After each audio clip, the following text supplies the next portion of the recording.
La femme qui mangeait les hommes. Conte inuit. Depuis quelque temps, chaque fois qu'un homme du campement partait chasser en kayak vers l'est, il ne revenait jamais.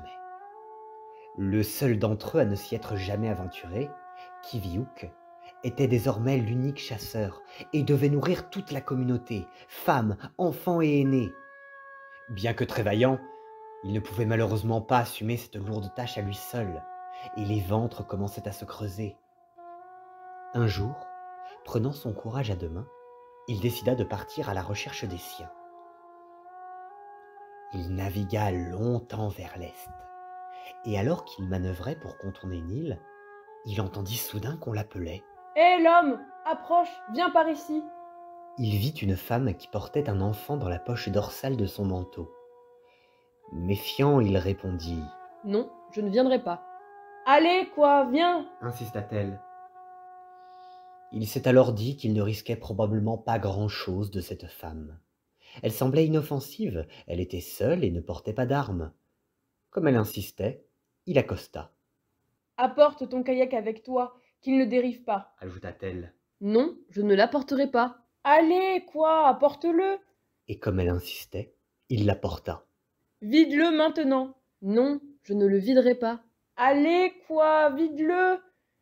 Comme elle insistait, il le vida.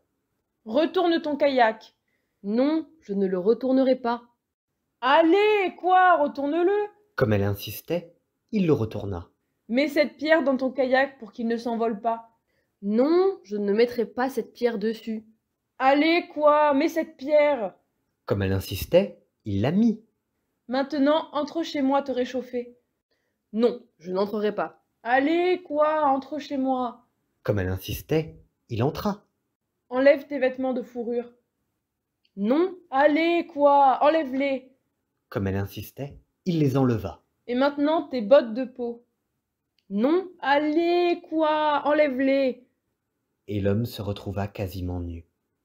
La femme pendit alors vêtements et bottes afin de les faire sécher. « Mais qu'allons-nous donner à manger à notre invité ?» demanda-t-elle au bébé qu'elle portait dans son dos. Elle nettoya un grand plateau et sortit chercher de la nourriture. Une fois seul, Kiviuk regarda autour de lui et comprit avec effroi que c'était elle qui avait tué tous ses compagnons. Leurs dépouilles et leurs peaux de leur visage étaient accrochées sur les parois de la tente, servant de décoration. Quelques instants plus tard, la femme rentra avec un sac de baies rouges. « Vas-y, mange !» ordonna-t-elle à son invité. L'homme plongea la main dans le sac pour se servir, mais il sentit quelque chose de dur dans le fond. Il l'extirpa du sac et découvrit avec dégoût qu'il s'agissait d'une main humaine. « Je ne peux pas manger ça. »« Mais si, allez, mange.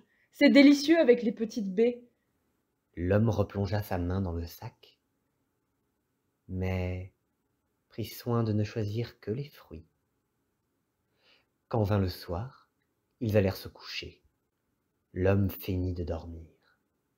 Lorsqu'il faisait semblant de ronfler, la femme prenait son couteau, mais dès lors qu'il faisait mine de se réveiller, il entendait le cliquetis de la lame métallique qui tombait sur le sol. Il résista longtemps au sommeil, si bien que la femme finit par s'endormir. Alors, sans un bruit, l'homme récupéra ses vêtements, mit ses bottes, prit son kayak et s'élança vers le rivage. Mais comme il courait vers la mer, la femme réveillée bondissa hors de la tente. Elle se lança à sa poursuite et le rattrapa rapidement. Elle avait atteint la poupe dans son kayak quand il donna son premier coup de pagaie.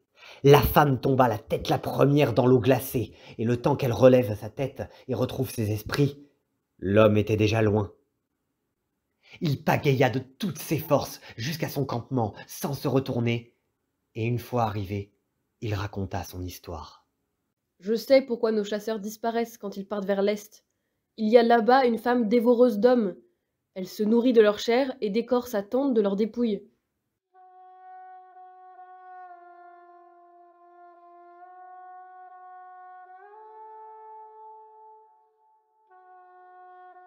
L'homme rêva toute la nuit de la femme cannibale, et le lendemain, au lever du jour, il retourna la voir, décidé de venger ses amis disparus.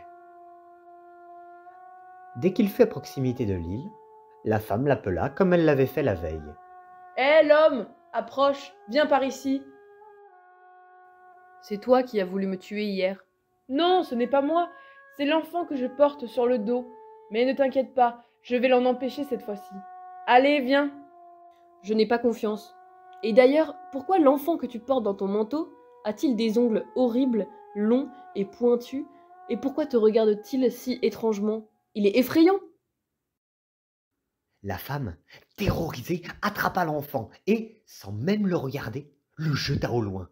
Il tomba dans la mer et lorsqu'il toucha l'eau, ses sourcils se transformèrent en moules bleues, ses entrailles en algues et ses cheveux en plantes aquatiques. La vieille femme, furieuse contre le chasseur, ordonna alors à son couteau. « Couteau, transperce-le » Et aussitôt, le couteau de la femme fendit l'air en direction du chasseur. Mais se tenant sur ses gardes, celui-ci réussit à amortir le coup. Blessé au bras, il répliqua avec force. « Harpon, transperce-la » Son harpon s'élança vers la femme, qui s'effondra sous le choc. « Couteau, transperce-le vraiment cette fois-ci » s'écria-t-elle de nouveau. Le couteau heurta de plein fouet l'homme et le blessa grièvement, mais rassemblant ses forces, une dernière fois, il cria. « Que mon harpon te transperce à mort » Et la femme s'écroula. Avant de succomber à ses blessures, elle jeta une dernière fois son couteau vers l'homme en hurlant. « Qu'il meure » Mais le couteau ne put atteindre le chasseur, car ce dernier était déjà loin. Blessé et exténué, il trouva malgré tout la force de rejoindre les siens. L'histoire s'achève ainsi. À partir de ce jour, les gens du campement purent partir vers l'est et purent en revenir.